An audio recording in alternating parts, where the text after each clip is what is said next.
নমস্কাৰ সকলোকে মই শিখাই নতুন এটা ভিডিঅ'লৈ স্বাগতম জনালোঁ আৰু হঠাতে কোনো প্লেন নোহোৱাকৈ এফালে যাবলৈ বুলি ওলালোঁ। ক'ত যাওঁ কি কৰোঁ আপোনালোকক দেখাই থাকিম।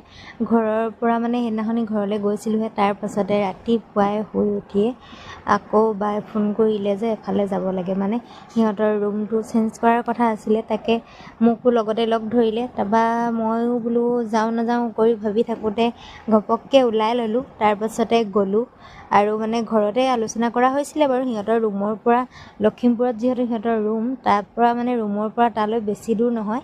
আকৌ ভাবিলোঁ যে বাহঁতৰ ঘৰলৈও অকণমান এপাক এভুমুকি মাৰি আহিম। তাকে ঘৰলৈ বুলিও বাহঁতৰ ঘৰলৈ বুলি এফালে বস্তু কেইটামান লৈ লোৱা হৈছিলে। আমাৰ এওঁ আৰু পাপা বাৰু ঘৰতে থাকিলে। পাপা যিহেতু অফিচ আছিলে আৰু এওঁ যিহেতু দোকান আছিলে, দোকানৰ বাবে ঘৰখীয়া দি দুইজনকে আমি গ'লোঁগৈ। আৰু এফালে বাহঁতে গাড়ী এখন লৈছিলে, এইফালে সঞ্জয় দাদাৰ লগতে আমি সকলোৱে গ'লোঁ। আৰু আহি পাই এতিয়া সিহঁতৰ দিনটো ৰুম চেঞ্জ কৰাৰ লগতে লাগি থাকোঁতেই সময়বোৰ গ'লগৈ। আৰু এইফালে সিহঁতৰ ঘৰ পাই গ'লোহি আৰু এতিয়া বস্তুবোৰ উলিয়াবলৈ বুলি লৈছে। আৰু ঘৰৰ পৰা যিহেতু কিবাকিবি বহুত অনা হৈছিলে, তাকে এয়া এতিয়া এফালৰ পৰা বস্তুবোৰ উলিয়াই আছোঁ আৰু দেই। তালি টোপোলা, এইফালে একদম মাছ ধৰি খাব পৰাকৈ বাপেকে এফালে ডিঙৰা বনাই থোৱা, মায়ে এফালে ধুনীয়াকৈ লৈ আহিলে। আৰু এফালে দেখিছেনে বস্তুবোৰ আনি একদম ইয়াতে বজাৰ মেলি দিলোঁ।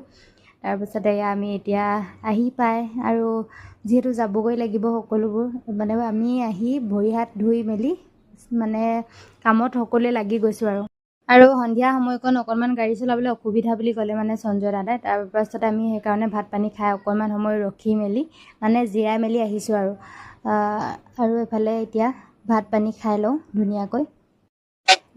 সন্ধিয়া সময়কণত যিহেতু গাড়ী চলাবলৈ অকণমান অসুবিধা বুলি ক'লে, আমি ভাত পানী খাই মেলি অকণমান ৰেষ্ট লৈ লাহেকৈ ইয়াৰ পৰা ওলাই দিম আৰু। তাকে এইফালে সকলোৱে লাগি আছে নিজৰ নিজৰ কামত। ভাত পানী খাই মেলি লাহে ধীৰে আমিও ঘৰা-ঘৰি যিহেতু হ'ব লাগিব আৰু একদম ধেমাজি পাবগৈ লাগিব। তাৰপিছতে এইফালে ল'ৰাকেইটা যে কি ফূৰ্তি আৰু বন্ধ বুলি সিহঁতকেইটাৰ কৰ্মশালা শেষেই নহ'ল আৰু সিহঁতৰ 29 তাৰিখে কৰ্মশালা শেষ হ'বহে।